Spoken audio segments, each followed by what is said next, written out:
Okay, people, this is JD. Today I'm going to speak a little truth. At least this is in my opinion. Actuality, and you can take it for what it's worth. You can say, well, that's your opinion, I don't agree. Or you can say, wait a minute, let me think about this. Or you can totally agree with me. And truthfully, I'm going to tell you the people who are going to say I'm full of bull and full of crap. They're the ones that this is really aimed at. The dumb, the stupid, the moron, the idiots that run around in this country who think they're educated. And they are actually pure, ignorant people. Now, basically we're going to talk a little bit about the Department of Education. And I say it is in the Constitution. It's written in there very strongly as one of the primary responsibilities of the United States federal government. And you will say, where is it in the Constitution? I don't see it anywhere. And I say it's actually one of the first responsibilities of the United States federal government. There's something that says they are to provide for the common defense of the nation. Am I correct? The common defense of the nation. Now look at our military. Look at what it's made up of. Now think of how well our military would function today with a bunch of those morons that are running outside in this country that can't even pass the entrance test to get into the military. If everyone was like that, we would not have the military we have today. So then, what am I saying? It is the responsibility of the federal government to ensure that there is a common education to ensure the common defense of the nation via the military. The citizens must be qualified to enter the United States of America military, both physically and mentally and educatedly. I'm going to have to add educatedly.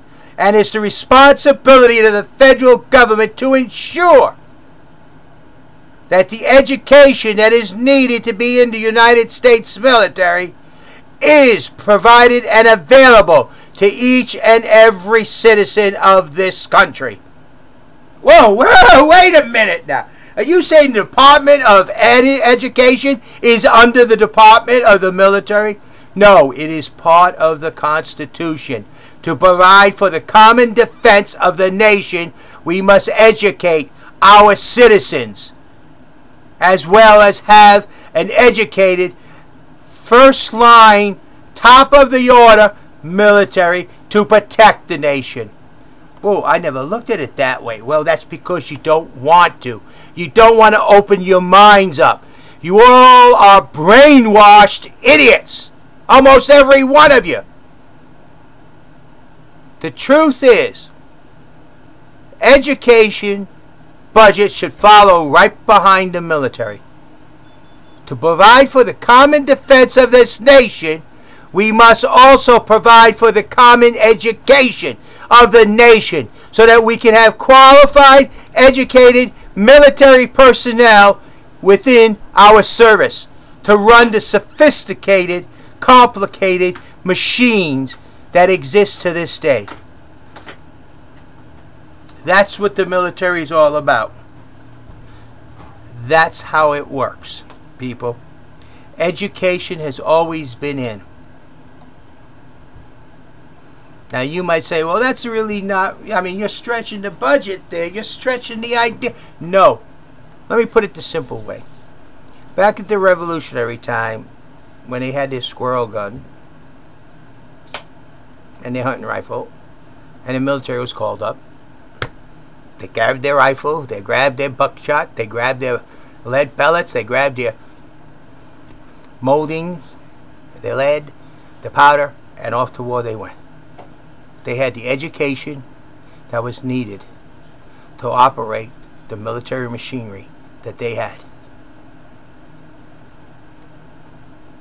Today, the machinery is not that doggone squirrel rifle or even that rifle hanging up over.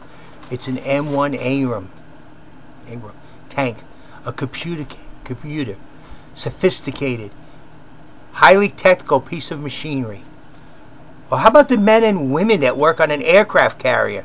You can't get nothing more technical than that. Even a space shuttle is a tinker toy to the technology that goes into an aircraft carrier. But men and women have to be able to operate that.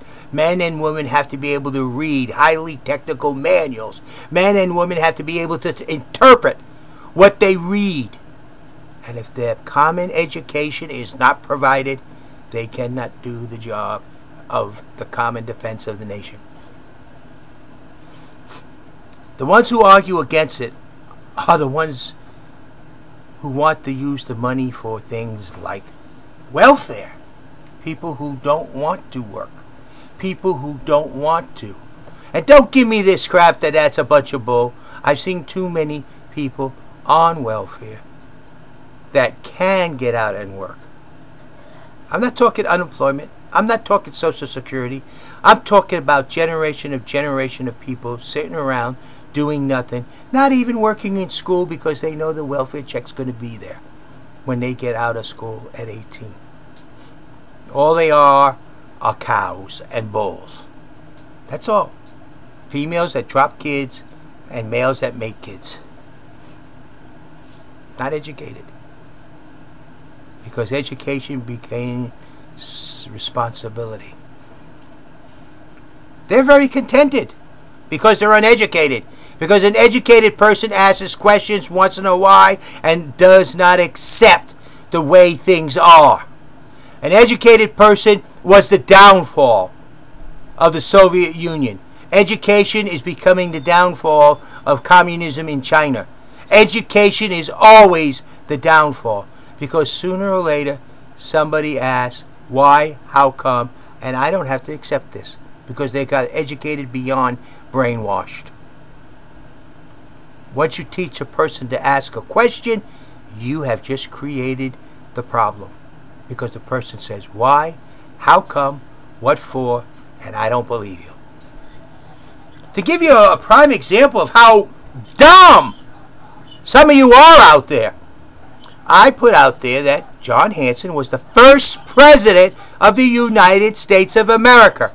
Recognized in history, recognized in this country, recognized throughout the world. John Hanson was the first president, the first one to hold that title. And I get back, no, George, I didn't say the first congressional. I didn't say the first elected.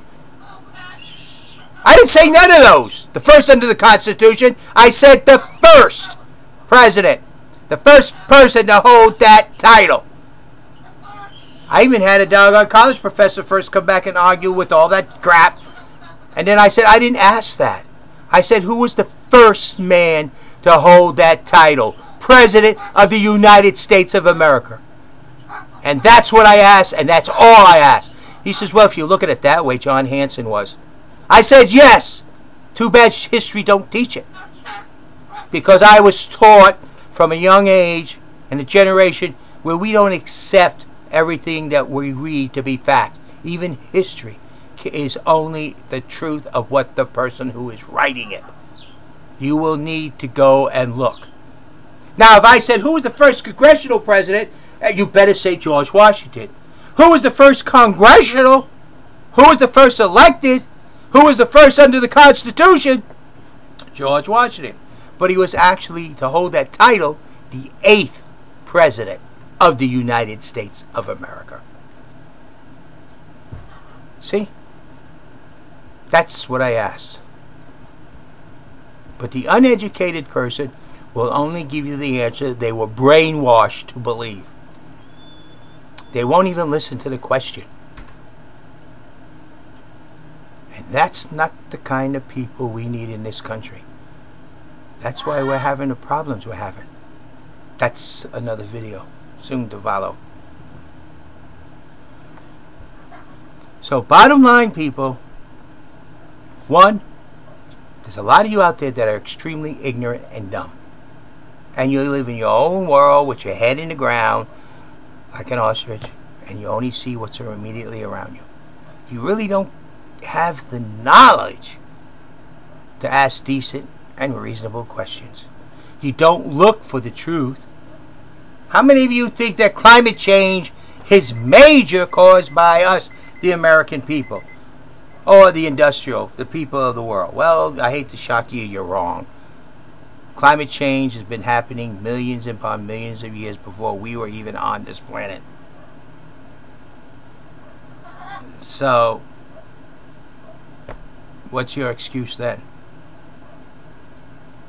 Well, it wasn't as bad. It was worse. There was a lot worse climate change than what's going on right now.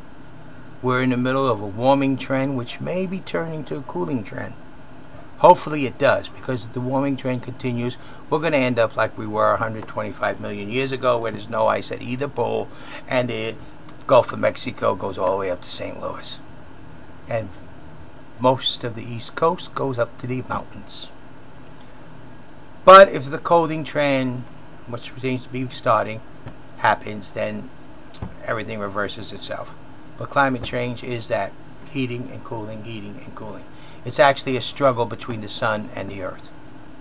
And that's why life is on this planet. That's why we have an atmosphere. We're not like Mars.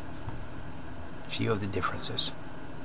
Without climate change, there's a lot that wouldn't be here. So you can doggone blame it on anybody you wish, but be thankful we have climate change. Well, some animals may perish. Yes, some animals will and some won't. But you know something? That's been happening for millions of years too, because I seem to remember some animals, creatures called dinosaurs that don't seem to be around today. Of course, the evolutionary changes of the atmosphere. Gosh. And man wasn't around then, was he? Oh my gosh. This earth's so screwed up. They're supposed to wait for us to mess everything up. So as you can see, people, there is a lot of ignorance running around. A lot.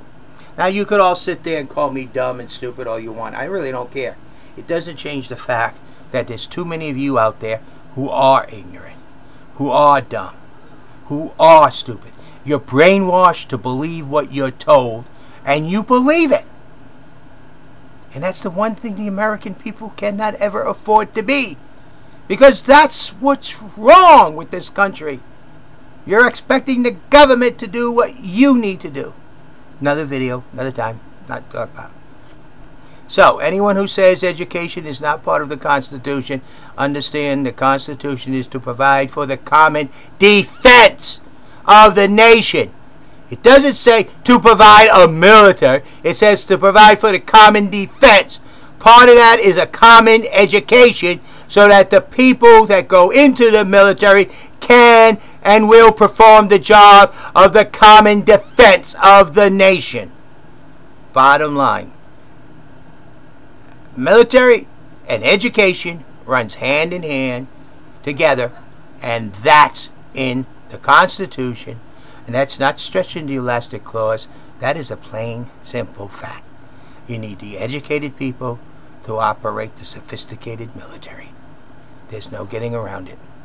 So therefore, the common education of the nation comes and falls in within the common defense of the nation. Any questions? Feel free to send them towards me. Otherwise, sit back, think about what I'm saying, and think, are you one of those morons, those idiots, those people that are brainwashed to believe what you have taught and pounded into your skull? Or are you one of those people smart enough to say, well, now I got an education, let me find out what the real truth is, because I can do it, because I can search it. That's what it's all about, people. Bottom line, have a nice night.